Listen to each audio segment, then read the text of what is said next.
There's a personality trait called emotion animation. People with emotional animations tend to have the following characteristics that make them feel bored. It's not fun to do anything. Life looks good, but it's still empty inside. I can work, live normally, and play socially, but my heart is unmoved. I am still determining what I like and want. If you feel something similar, please be patient and watch this video because this is what I found recently. And complete a psychological emotion of self-healing.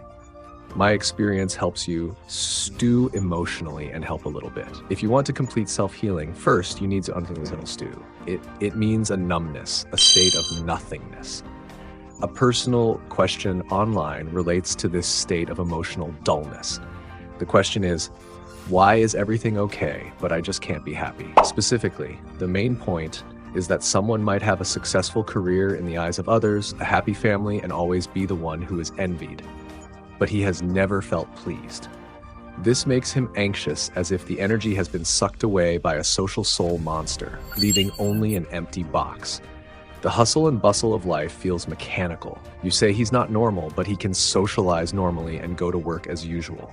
Yet, even if you say he is normal, you say he's not normal, right? Off. He can socialize normally, go to work as usual. Work but is you said he tedious, was normal, going out right? and playing His is life boring, has no motivation. Staying at home is no fun. When I learned this story, I was surprised many people around me feel the same way, just to different degrees. I did a lot of research and talked to a few people who feel this way, trying to discover how this sense of meaninglessness happened. Despite the complexity of psychology and different family backgrounds, I found that these people often have one thing in common.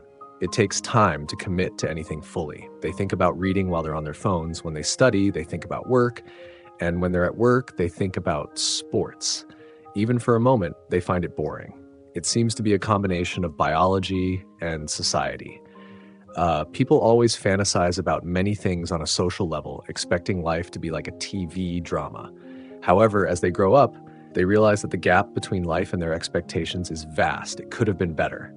In modern society, the amount of information we are exposed to daily is vast and complex. And excessive stimulation makes it hard for the heart to focus on mundane things, leading to emotional numbness. So more and more people, including myself, summarize life as boring. And then there's the biology. It's because your body gets tired of doing one thing and you get bored without proper regulation of the nervous system. Here I want to remind you, never think that such emotions are typical for people and ignore them. Because when it becomes severe, it may lead to depression or autism. The following 3 ways helped me, and I was cured after trying them. I'll share them with you. Train yourself to live in the moment. A sense of meaninglessness often arises because our body and mind are out of balance. If you're thinking about the past or the future, it's hard to settle in the moment. When this happens, I let go of seemingly urgent things, open my ears, and listen to the sounds around me. You can do this at work, on the subway, or before bed. Let your heart follow your ears and look for sounds around you, keyboards, birds, arrival tones, etc. Let your distractions dissipate while listening. If you can, try this now. It only takes a minute, and the distractions in your heart will begin to quiet down slowly. As Mr. Shu Joyan said, listening to sounds around you is the process of uniting the body and mind. At this point, you'll find that boredom disappears when you focus.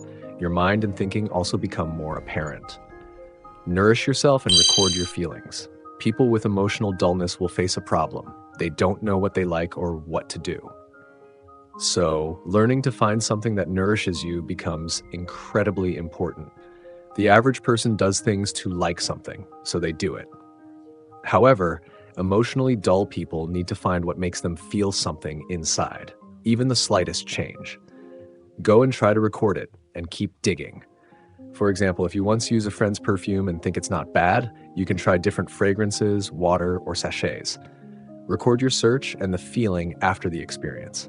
When you put your heart and soul into doing these things, this process allows you to become more attentive and happy. To nourish your heart over time, you will become more attentive to your inner feelings and love yourself more. Regulate yourself. Relationships heat up. We all experience it. Good interpersonal relationships increase one's happiness. When you have a genuine positive relationship with others, you can't help but feel happy. My solution is to think of yourself as a compassion launch center. Negative emotions are like a giant stone that distracts you from doing anything. But the most precious thing is that our hearts have an energy that can instantly reduce negative emotions. Therefore, imagine yourself as an understanding source of inclusion and acceptance. Take comfort from the bottom of your heart and take care of yourself. Then develop curiosity about people, care for and greet others, and discover their thoughts. Send the warmth of your heart to your family, friends, colleagues, and even strangers. You will find that doing these things will transform your boredom and numbness into peace. This healing process has made me understand that one should not always let one's heart be outside, looking for the thrill of life. We should learn to live in mundane days and become people with exciting souls. Your life is entirely yours, so don't always talk about being boring. In this age of impatience, make good use of your mind and enjoy peace. Finally, please give me a like and subscribe to the Psychology channel, which is sharing life wisdom with you.